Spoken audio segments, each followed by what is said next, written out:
भारत को पुनः सोने की चिड़िया बनानी है। तो भारत के उद्योग क्षेत्र को, भारत के व्यापार क्षेत्र को, भारत के कृषि क्षेत्र को, भारत के विज्ञान क्षेत्र को सरकार को इसकी चिंता करनी चाहिए। सेस की दरें हैं वो 3% है, उसको 1% होना चाहिए। टीडीएस के कई स्लैब हैं, उसको जो है 2 या 3 दरों में लाना चाहिए। तो उत्तर प्रदेश आदर्श व्यापार मंडल लगातार सरकार से मांग कर रहा है कि जो ऑनलाइन पॉलिसियां हैं उन पे कुछ अंकुश लगाया जाए। कल देश का बजट पेश होना है। केंद्र वित्त मंत्री कल देश का बजट पेश करेंगे। तमाम हमारे साथ व्यापारी हैं, आइए जानते हैं कि किस तरह का सुझाव है सरकार को, किस तरह का जो बजट आ रहा है उसमें क्या कुछ बदलाव होना चाहिए या किस तरह की चीज़ों। सर, कल जो देश का बजट पेश होना है, केंद्र वित्त मंत्री जो बजट पेश करेंगे, क्या कुछ सुझाव है आपके? देखिए, सबसे पहला सुझाव ये है कि यदि भारत की अर्थव्यवस्था को $5 ट्रिलियन की इकोनॉमी बनाना है, वास्तव में भारत को पुनः सोने की चिड़िया बनानी है, तो भारत के उद्योग क्षेत्र को, भारत के व्यापार क्षेत्र को, भारत के कृषि क्षेत्र को, भारत के विज्ञान क्षेत्र को सरकार को इसकी चिंता करनी चाहिए। व्यापार जगत के लोग इस समय बहुत परेशान हैं। विदेशी ई कॉमर्स कंपनियां अमेजॉन और फ्लिपकार्ट, जिन कंपनियों का बजट किसी राज्य सरकार के बजट से ज़्यादा है, वो कंपनियां भारत में 100% एफडीआई के अंतर्गत व्यापार कर रही हैं, जिससे देश का रिटेल सेक्टर का व्यापारी बुरी तरीके से चौपट हो गया है। आप देखेंगे तमाम बाजारों में तमाम दुकानें बंद हो रही हैं। तो यदि देश में रिटेल ट्रेड की पॉलिसी नहीं बनाई गई, ई कॉमर्स की पॉलिसी नहीं, और ये कंपनियां भारत के नियम कानूनों का उल्लंघन कर रही है। इनको जो यहाँ पर अवसर दिया गया था, एक प्लेटफॉर्म जनरेट करने के लिए कहा गया था, लेकिन ये B2B और B2C दोनों कर रहे हैं। तो ऐसे में इनसे प्रतिस्पर्धा करने के लिए भारत में ई कॉमर्स की पॉलिसी और रिटेल ट्रेड की पॉलिसी होनी चाहिए। साथ ही साथ जो लोग सरकार को कुछ भी नहीं दे रहे हैं, उनके स्वास्थ्य की चिंता सरकार कर रही है, उनको स्वास्थ्य बीमा दे रही है। लेकिन जो व्यापारी जीएसटी दे रहे हैं, जो व्यापारी केंद्र सरकार के और प्रदेश सरकार के खजाने को भरने का काम कर रहे हैं, उनके लिए सरकार कोई चिंता नहीं कर रही। तो आपके चैनल के माध्यम से वित्त मंत्री जी को सुझाव भी हो, ये मांग भी है उत्तर प्रदेश आदर्श व्यापार मंडल की कि जीएसटी देने वाले व्यापारियों को 10 लाख रुपए का स्वास्थ्य बीमा अनिवार्य रूप से मिलना चाहिए, ताकि वो अपने, और जो लोग इनकम टैक्स देते हैं उनके लिए भी सरकार को अलग से सुविधाएं देनी चाहिए। चाहे उनके बच्चों के एडमिशन में सुविधाएं उनको मिलनी चाहिए, रेल यात्रा में उनको सुविधाएं मिलनी चाहिए, हवाई यात्रा में उनको सुविधाएं मिलनी चाहिए, क्योंकि इनकम टैक्स अगर दे रहे हैं तो उनको क्या अलग से क्या मिल रहा है। सर, कल बजट पेश किया जा रहा है, किस तरह के सुझाव हैं?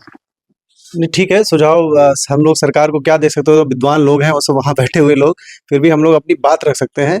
और बात रखने में अभी हमारे अध्यक्ष जी ने बहुत सारी बात कही, उसमें कुछ चीज़ें मैं और जोड़ देता हूँ। जैसे सेस की दरें हैं वो 3% है, उसको 1% होना चाहिए। टीडीएस के कई स्लैब हैं, उसको जो है 2 या 3 दरों में लाना चाहिए। इसी तरह से लॉन्ग टर्म गेन जो है, कैपिटल गेन जो है, उसकी जो लिमिट है वो 5 लाख तक की बढ़ानी चाहिए। ये आम आदमी और व्यापारी सबकी मांग है।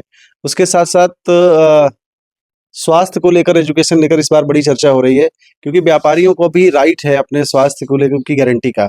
आप जो कुछ भी समाज को विशेष नहीं दे रहा है, उसको आप देने के लिए तैयार बैठे हैं, लेकिन जो समाज के लिए काम कर रहा है, मैं सिर्फ व्यापारी ने, स्वास्थ्य की गारंटी तो पूरे देश के एक व्यक्ति को होनी चाहिए, पर व्यापारियों को इसलिए होना चाहिए जरूरी है क्योंकि व्यापारी अपने परिवार में अकेला चलाना, सिर्फ अपना घर नहीं चलाता है, उसके यहाँ 2-4 बच्चे काम करते हैं, उनका भी घर चलाता है।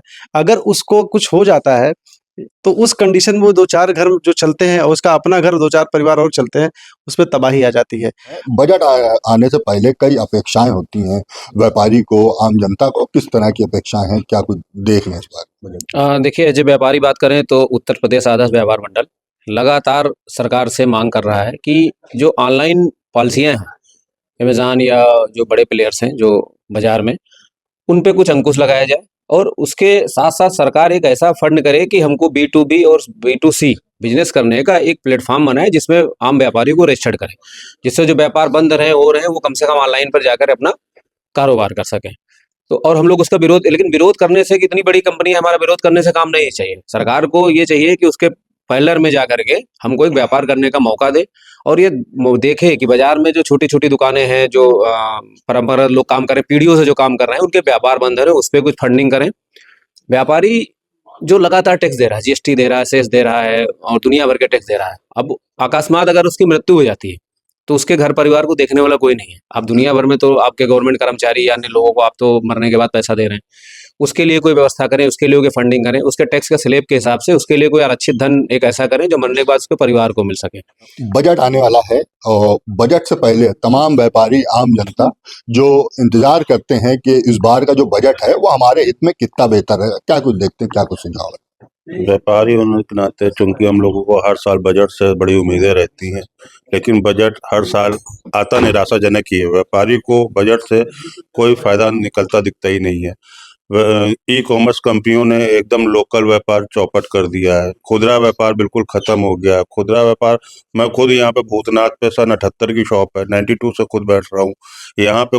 भूतनाथ गोमती की सबसे बड़ी बाजार होती थी, यहाँ कस्टमर लगा रहता था, लेकिन आज ऑनलाइन के चक्कर में पूरे भूतनाथ मार्केट में कस्टमर है नहीं। जिसको जो सामान की जरूरत है ऑनलाइन एक आइटम ऑर्डर कर दिया।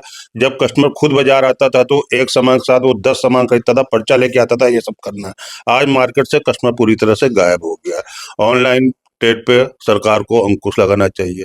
क्या कुछ लगता है इतिहास रचेंगी बजट को लेकर? निश्चय ये बजट जो है ऐतिहासिक है, ऐतिहासिक ही रहेगा और बड़ा बजट रहेगा, ये लंबा बजट रहेगा, क्योंकि 1961 का एक्ट जो था वो चेंज करके अब 2025 का नया एक्ट लेके आए हैं। इसके अंदर इनकम टैक्स के अंदर बहुत चीज़ों को चेंज भी किया है, भाषा सरल की है, रिटर्न फाइल करने का जो चीज़ थी जितना सरल कर सकते थे उतना सरल इन्होंने किया है। असेसमेंट ईयर को ख़त्म कर दिया, टैक्स एरिया आपका चालू रहेगा। तो ये बजट जो है अब किसी ऐतिहासिक बजट वैसे ही रहेगा।